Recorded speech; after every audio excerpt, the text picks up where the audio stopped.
पराये मर्द या स्त्री से संबंध बनाने पर क्या सजा मिलती है? मृत्यु जीवन का एक कटु सत्य है। एक न एक दिन प्रत्येक व्यक्ति के जीवन का अंत होना निश्चित है। जीवन भर अगर व्यक्ति अच्छे कर्म करता है तो मरने के बाद उसकी आत्मा स्वर्ग जाती है। वहीं जो लोग बुरे कर्म करते हैं उन्हें नरक में दंड भोगना पड़ता है। चलिए जानते हैं कि जो व्यक्ति पराये मर्द या स्त्री संग संबंध बनाते हैं मरने के बाद उनके साथ क्या होता है। प्रेम को संसार में ईश्वर का रूप कहा गया है, लेकिन प्रेम अगर मर्यादा और नीतियों को ताक पर रखकर काम भावना में बदल जाए तो इससे बड़ा पाप कुछ भी नहीं है। इस पाप की ऐसी सजा है जिसे जानेंगे तो आपका दिल दहल जाएगा। हमारे गृहस्थ जीवन के बारे में भारतीय प्राचीन ग्रंथों में बहुत से सुझाव दिखाए गए हैं। हर काम को करने के नतीजों के बारे में बताया गया है, फिर वो चाहे अच्छे कर्म हो या बुरे। अच्छे कर्मों का नतीजा हमेशा अच्छा ही होता है, वहीं बुरे कर्मों का नतीजा बुरा ही होता है। शास्त्रों के अनुसार किसी पराई स्त्री के साथ संभोग करना पाप माना जाता है और ऐसे इंसान को सीधे नर्क में ही जाना पड़ता है। वहीं किसी स्त्री के ऊपर बुरी नजर रखने वाले, किसी पराई स्त्री के साथ संभोग का सोचने वाले लोगों को भी नर्क में ही जगह दी जाती है। इसलिए ऐसा करने से पहले कई बार सोचें और विचार जरूर कर लेना चाहिए। पराई स्त्री या मर्द से संबंध रखने वालों के साथ क्या होता है? गरुड़ पुराण के अनुसार मरने के बाद व्यक्ति की आत्मा स्वर्ग जाएगी या फिर नरक, यह उसके द्वारा किए गए कर्मों पर ही निर्भर होता है। जहाँ स्वर्ग में देवी देवताओं का वास है, वहीं नरक में यमदूत होते हैं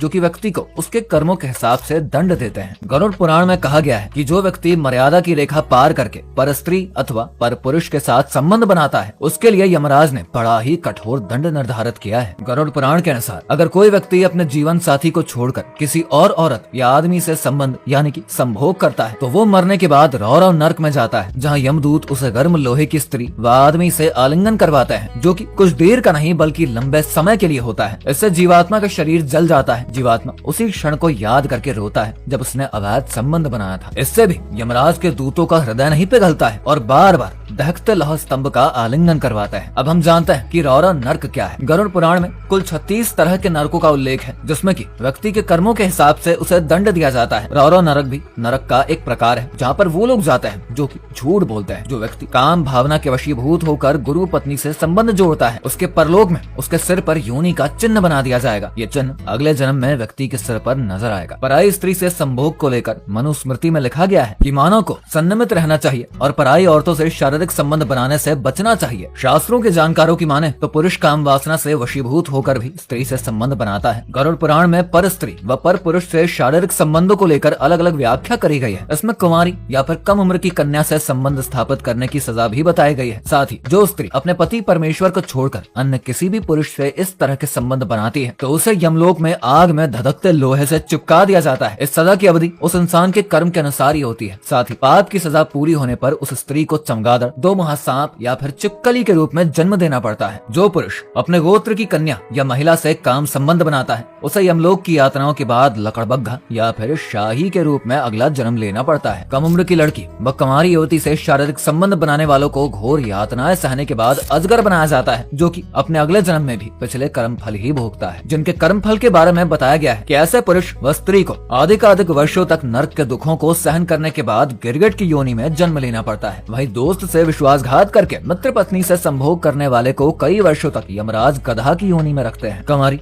अथवा अल्पायु कन्या से संबंध की सजा गरुड़ पुराण में बताई गई है कि जो स्त्री अपने पति को छोड़कर दूसरे पुरुषों से संबंध स्थापित करती है उन्हें यमलोक में दहकते लोहे का आलिंगन करवाया जाता है। जो व्यक्ति दूसरों के धन, स्त्री और पुत्र का अपहरण करता है उस दुरात्मा को तामस्त नामक नरक में यातना भोगनी पड़ती है। इसमें यमदूत उसे अनेक प्रकार के दंड देते हैं। उन्हें गरुड़ पुराण के अनुसार घोड़ों के द्वारा चलाए जाने वाले हथियार गदा से कुचला दिया जाता है। एक समझदार व्यक्ति को ऐसे चक्कर में कभी भी फंसना नहीं चाहिए, जहाँ पर 5 मिनट के मजे के चक्कर में अपनी पूरी जिंदगी ही खराब कर ले, यहाँ तक कि मरने के बाद भी इसका पाप भोगना पड़ता है। यहाँ पर हम एग्जाम्पल दे रहे हैं। एक गांव में बड़ा ही धनवान सेठ रहता था। इस शख्स के घर पर काम करने वाली बाई काफी खूबसूरत थी। धनवान आदमी ने उस महिला को पैसे का लालच देकर अपने जाल में फंसा लिया और दोनों ने अपनी मर्यादाओं को तोड़ दिया। धीरे धीरे ये बात उस महिला के पति के कानों तक भी पहुंची तो उसने राजा को इस बारे में फरियाद किया। राजा ने उस महिला और धनी शख्स को अपने दरबार में बुलाया। दोनों ने अपने पाप को कबूल कर लिया और उन्हें सजा के तौर पर गांव छोड़ने का आदेश दे दिया गया। वासना के कारण हंसते खेलते परिवार उजड़ गए। इसीलिए बड़े बूढ़े कहते हैं कि हर दम सोच विचार से ही कार्य करना चाहिए। कई पुरुष या स्त्रियां सही गलत को ना देखते हुए पराई स्त्री या पुरुष से संबंध बना लेते हैं। ये उस व्यक्ति के साथ धोखा है जिससे आपने 7 फेरे लेकर 7 वचन पढ़े हैं। निश्चित ही आपको इसकी सजा उस वक्त भले ही ना मिले, लेकिन काल पुरुष सब देख रहा है और वो न्याय भी करेगा। धर्म ग्रंथों में इसे महापाप माना गया है। ग्रंथों के अनुसार इस पाप का प्रायश्चित किसी भी तरीके से नहीं हो सकता है। ऐसे काम करने वालों को इसके परिणाम झेलने ही पड़ते हैं। ऐसा काम करना ही क्यों, जब हम सभी को ये पता है कि हम शादीशुदा हैं या फिर एक दिन हम सबकी शादी होनी ही है। फिर भी मोह में फंसकर यहाँ वहाँ मुंह मारने से अच्छा